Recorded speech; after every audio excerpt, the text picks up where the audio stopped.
আরে বস, তুমি তো এখন পুরো হট নিউজ, পুরো ভাইরাল। এরকম কজন মেয়েকে লাটকাচ্ছ গো? কজন? হ্যাঁ, কোন মুখ নিয়ে তুমি ঘরে ঢুকলে? তোমার লজ্জা করলো না? ছি ছি ছি, তুমি অরুণার এত বড় সর্বনাশ করেছো। মেয়েটা শুধু তার বোনের অপারেশনের জন্য তোমার কাছে টাকার সাহায্য চেয়েছিল। তুমি তুমি তাকে বিছানায় নিয়ে তুলেছো। তুমি এত নোংরা লোক। এতদিন ধরে আমি একটা নোংরা লোকের সাথে সংসার করেছি।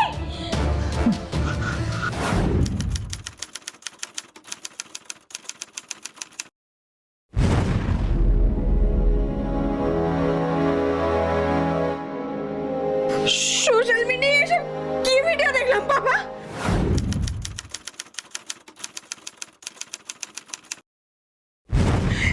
শেষে তুমিও? এই কদিন আমি বড্ড এক্সাইটেড ছিলাম, ভেবেছিলাম সমাজে খারাপ মানুষগুলোর সব মুখোশ খুলে যাচ্ছে, আর রাস্তায় মেয়েদের প্রতি যে ব্যাড হ্যাবিট, ব্যাড টাচ করা হতো সব বন্ধ হয়ে যাবে। শেষে কিনা আমার বাবা একটা খারাপ মানুষ। আমি আমার বন্ধুদের কাছে মুখ দেখাবো কি করে?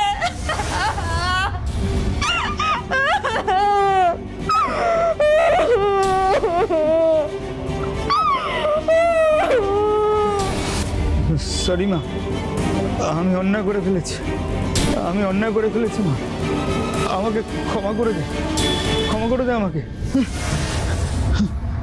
আমি অন্যায় করেছি। ও দাদা বাবু, কি বিড়বিড় করছেন? কি অন্যায় করেছেন আপনি?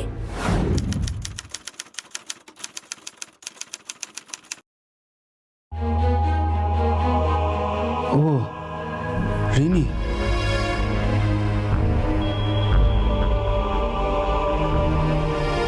অরুণা কোথায়? অরুণা মানে ওই আপনাদের বাড়িতে আগে যে কাজ করতো অরুণাদি, সে তো কবে কাজ ছেড়ে চলে গেছে। ও হ্যাঁ, তাই তো তুই তো 2 মাস ধরে কাজ করছিস। ও কিন্তু নিজে সেদে কাজ ছাড়েনি, ওকে তাড়িয়ে দেওয়া হয়েছে। আসলে ওর হাত টানের দোষ ছিল তো। তোর বৌদি ওকে তাড়িয়ে দিয়েছে। একটা কথা জানেন দাদা বাবু, অরুণাদির দোষ ছিল, কিন্তু হাত টানের দোষ ছিল এটা না আমি কোনোদিন শুনিনি। এই তুই কি বললি? ওর অনেক দোষ আছে। কি দোষ আছে? বাবা, ওর প্রচন্ড প্রতিহিংসা। ওকে যদি কেউ ইট মারে, ও একদিন ঠিক মনে করে তাকে পাটকেল মারবেই। তাই নাকি? হ্যাঁ। ও বাবা, তাহলে তো খুব ডেঞ্জারাস। হ্যাঁ, মারাত্মক ডেঞ্জার। ওর সাথে সবাই বুঝে শুনেই কথা বলে। ঠিক আছে, তুই কাজ কর, আমি গিয়ে দেখি তোর বৌদি চা করলো কিনা।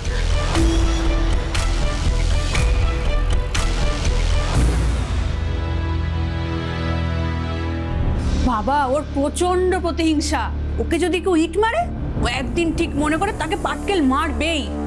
আরে কি হলো? চাটা নাও। এই কি হলো?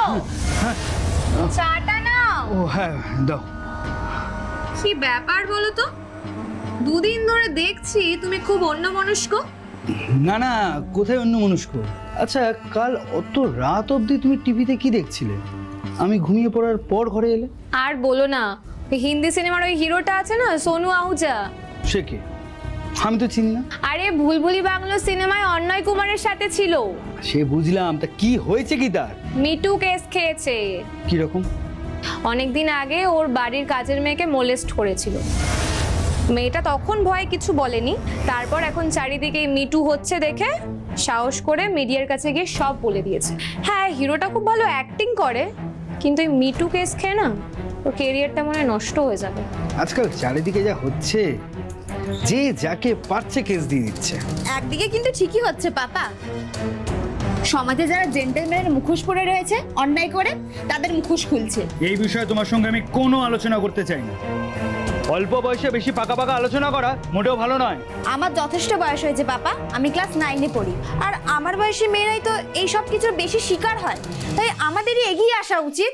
তুই ঠিকই বলছিস, কিন্তু আমার প্রশ্নটা হচ্ছে যখন ঘটনাটা ঘটছে তখন কেন মেয়েগুলো কিছু বলছে না? তখনই তো বলাটা উচিত। ভয় পেয়ে চেপে যাচ্ছে মামা, আর এই মিটু মুভমেন্ট ওদেরকে এই সাহসটা জোগাচ্ছে, তাই এখন যারা অন্যায় করছে এখন তারা ভয় পাচ্ছে। বাবা, তোমার মেয়ে তো এই বয়সে বড় বিপ্লবী উঠেছে গো। তাই তো দেখছি। হেসো না মাম্মাম, এই দেখো কাল একটা মেয়ে প্রফেসরের বিরুদ্ধে মুখ খুলেছে। ওই প্রফেসরটা পরীক্ষার খাতায় ফেল করাবে না বলে মেয়েটাকে কম্প্রোমাইজ করিয়েছে।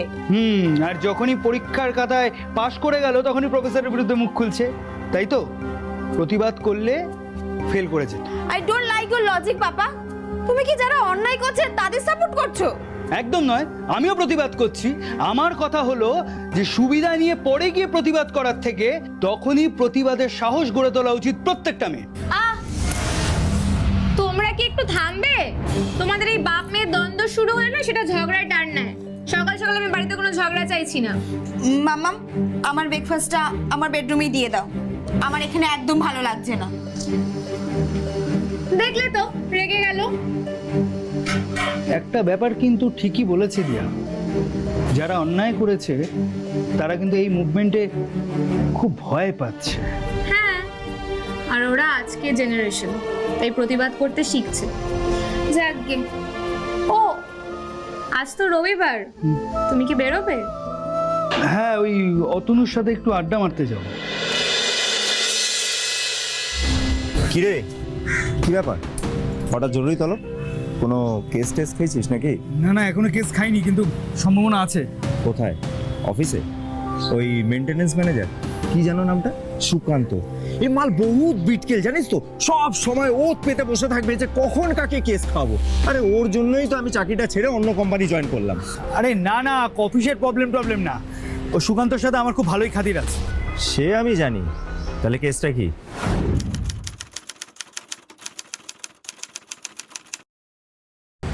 এই মিটু নয় তো? সেরকমই। বলিস কি রে? কবে, কখন, কোথায়, কি ঘটেছিস ভাই? মাস তিনেক আগে, যদিও কোনো কেস টেস দেয়নি, কিন্তু ভয় আছি যদি কেস দিয়ে দেয়। হঠাৎ ভয় পাচ্ছিস কেন? ভয় পাবো না, আজকাল মিটুর যে ধুমকি উঠেছে, তারপর মালটা খুব মুখোড়া। আজকে আবার শুনলাম ও নাকি প্রতিহিংসা পড়ায়। তো প্রতিহিংসা পরায়ণ তো কি? তুই কি তাকে কোনো বাস টাস দিয়েছিস? একটা সময় ওকে আমি হেল্প করেছিলাম ঠিকই, কিন্তু তার বদলে ওর থেকে আমি ফায়দাও নিয়েছিলাম। ওর আমি কাজও খেয়েছিলাম, আর ওর পেটে আমি লাতটাও মেরেছি। তার মানে ও তোর উপর ক্ষেপে থাকতেই পারে। মানুষের স্বার্থে আঘাত লাগলেই না, তখনই এসব কেস টেস দেওয়ার ব্যাপারগুলো মাথার চাকার দিয়ে ওঠে, বুঝলি? আচ্ছা, সে কে বলতো? আমি কি তাকে চিনি? ভালোভাবেই চিনি। কে? আর ওই আমাদের বাড়িতে একটা মেয়ে কাজ করতো না, অরুণা। হ্যাঁ, অরুণা। পুরো আগুন ফিগার ছিল কিন্তু বাইরে। সেই আগুনেই তো আমি ছ্যাঁকা খেয়েছিলাম, কিন্তু সেই ফসকা যে এতদিন পর ফিরে আসবে কে জানতো? আচ্ছা, কেসটা কি একটু ডিটেলে বল তো দেখি। জানিস ভাই, মালটা আমাকে না হেভি লেভেলে গ্রিন সিগন্যাল দিত। যেমন ধর, ওই আমার সামনে আসলেই শাড়ি আঁচলটা সরিয়ে নিত, ওই শরীরে আঁক বাঁক এক্সপোজ করতো। এছাড়াও যেমন ধর, ওই তুই আমার বাড়িতে গিয়ে নিতাকে গিয়ে একদিন বলেছিলি না, এই কলেজের সুন্দরী মেয়েদের আমি হাত দেখে দিতাম, মালটা সব আড়াল থেকে শুনেছি। ঠিক তার পরের দিন বাড়ি ফাঁকা পেয়ে আমাকে। দাদাবাবু, আপনার চা। তুই চা নিয়ে এলি যে? তোর বৌদি কোথায়? বৌদি তো সকাল সকাল বাজার